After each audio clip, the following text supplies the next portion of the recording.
এইবার 400 পার। আসন্ন লোকসভা নির্বাচনে বাঁকুড়া লোকসভা প্রার্থী ডক্টর সুভাষ সরকারের সমর্থনে বিজেপি বাঁকুড়া সাংগঠনিক জেলার ডাকে ঢলডাঙ্গায় নির্বাচনী পথসভায় উপস্থিত হয়ে দুর্নীতিবাদ চোর মমতা সরকারের বিরুদ্ধে সরব হয়ে লোকসভা নির্বাচনে বিজেপি প্রার্থীকে বিপুল ভোটে বিজয়ী করে আরও একবার মোদী সরকার গড়ার আহ্বান জানালেন বাংলার রাষ্ট্রবাদী জননেতা তথা রাজ্য বিধানসভার বিরোধী দলের নেতা সম্মানীয় শ্রী শুভেন্দু অধিকারী মহাশয়। এবং আমরা একসঙ্গে লড়ব আর ডাক্তার বাবুকে গতবারের থেকেও বেশি ভোটে জেতাবো। এইবার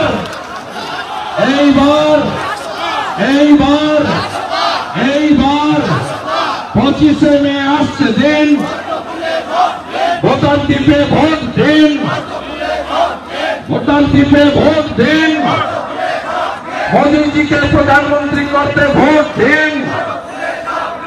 বন্দে বন্দে জয় শ্রীরাম।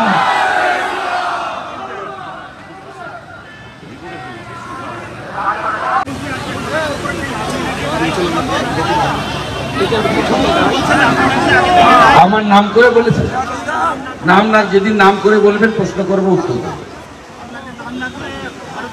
আপনি যেদিন নাম করে বলবেন প্রশ্ন করবেন উত্তর দেবো। উনি এমন কিছু বিরাট ব্যক্তি নন যে আমার কাছে হেরেছে 1956 ভোটে। যদি নাম বলার সাহস নেই, এগুলো কাপুরুষরা করে। আমি তো নাম করে বলছি মমতা ব্যানার্জি চোর, তার মন্ত্রিসভা চোর। চাকরি চুরির আসল নায়ক হচ্ছে মুখ্যমন্ত্রী।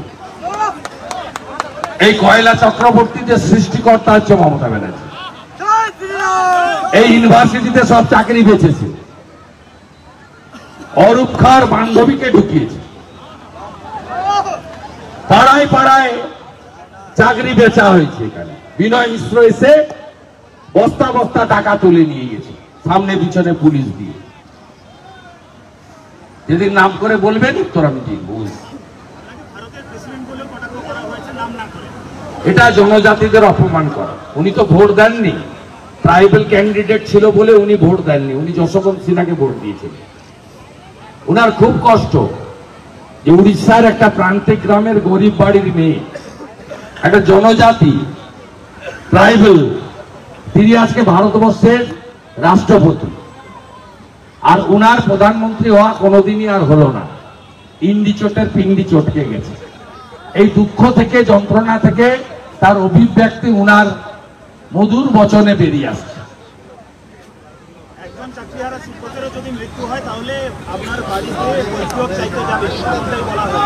আমার নাম করে এগুলো হচ্ছে একটা ক্রাইম, ক্রিমিনালদের মতো কথাবার্তা। এটা হচ্ছে আমাদের যুবক যুবতীদেরকে প্ররোচিত করার কথাবার্তা। এই ধরনের কথাবার্তা সংবিধানকে সামনে রেখে কোনো মন্ত্রগুপ্তি করার লোক বলতে পারে না। দুর্ভাগ্য হলেও সত্যি, আমাদের রাজ্যে কিছু ভোটার ভুল করে এই ধরনের লোকের হাতে প্রশাসনিক কর্তৃত্ব রেখেছে।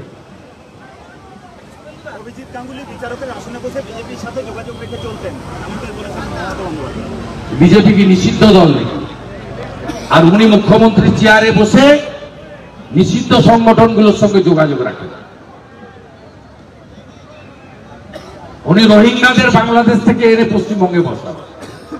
উনি বিএসএফ কে 72টা জায়গায় জমি দেন না কাঁটাতার দেওয়ার জন্য। উনি বিএসএফ কে ধর্ষণকারী বলেন। উনি আরবিকে বাধা দেন কাজ করতে। পুলওয়ামা অ্যাটাকের পরে নবান্নর গেটে দাঁড়িয়ে বলেছে প্রমাণ কোথায়, এয়ার স্ট্রাইক হয়েছে। আপনার প্রশ্ন হয়ে গেছে, আপনি একা করে দিয়েছেন।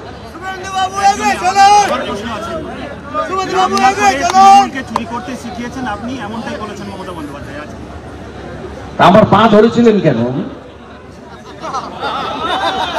1 ডিসেম্বর 2020 উনার গুণধর ভাইপো অভিষেক ব্যানার্জি, উনার পরামর্শদাতা প্রশান্ত কিশোর, উনার পার্টির 2 জন বর্ষিয়ান এমপি সুদীপ বন্দ্যোপাধ্যায়, সৌগত রায়, শ্যামবাজারে ট্যাবলার বাড়িতে রাত্রি 8টার সময় হাত পা ধরেছিল আর উনি ফোনে লাউডে ছিলেন, ছেড়ে যাবেন না, ছেড়ে যাবেন না। আপনি শুনে রাখুন, নন্দীগ্রাম না হলে উনি দিদি থেকে দিদিমা হয়ে যেতেন, জীবনে মুখ্যমন্ত্রী হতে পারতেন না। উনার ক্ষমতা থাকলে বের করুন না। 3.5 বছর ধরে হাতড়ে বেড়াচ্ছেন। উনার পরিবার 38টা প্লট কালীঘাটে করেছে। আমি আপনাকে তালিকা দিয়ে দেবো, হোয়াটসঅ্যাপ নাম্বার দেবেন, রাতে আপনি পেয়ে যাবেন। হরিশ মুখার্জি, হরিশ চ্যাটার্জি।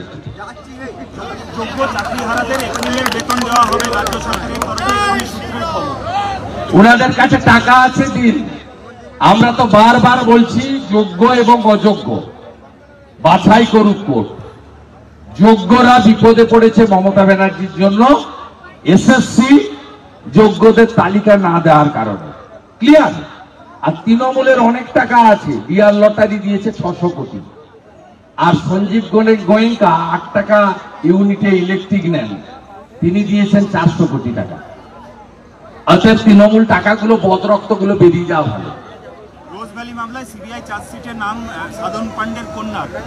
ও সবাই জানে 3 কোটি টাকা নিয়েছে। ওর বাবা ক্রেতা সুরক্ষা মন্ত্রী ছিলেন, প্রয়াত হয়েছে, সম্মানীয় ব্যক্তি।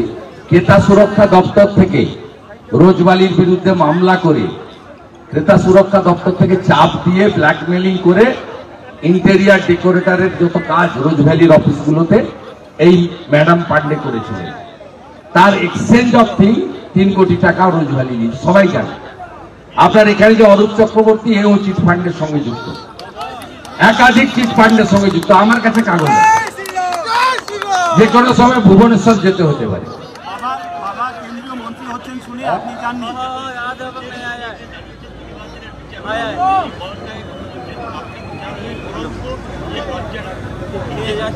নিম্ন মেধার মুখ্যমন্ত্রী হলে এই কথাই বলবে। নিম্ন মেধার মুখ্যমন্ত্রী হলে তার মুখ থেকে এই ভাষাই বেরোবে। অভিজিৎ গাঙ্গুলি বেকার যুবক যুবতীদের কাছে, মেধাযুক্ত নতুন প্রজন্মের কাছে ভগবানের আসন গ্রহণ করেছেন। 4 তারিখ বিকেল বেলা মমতা ব্যানার্জি দেখবি আর জ্বলবি লুচির মতো ফুল।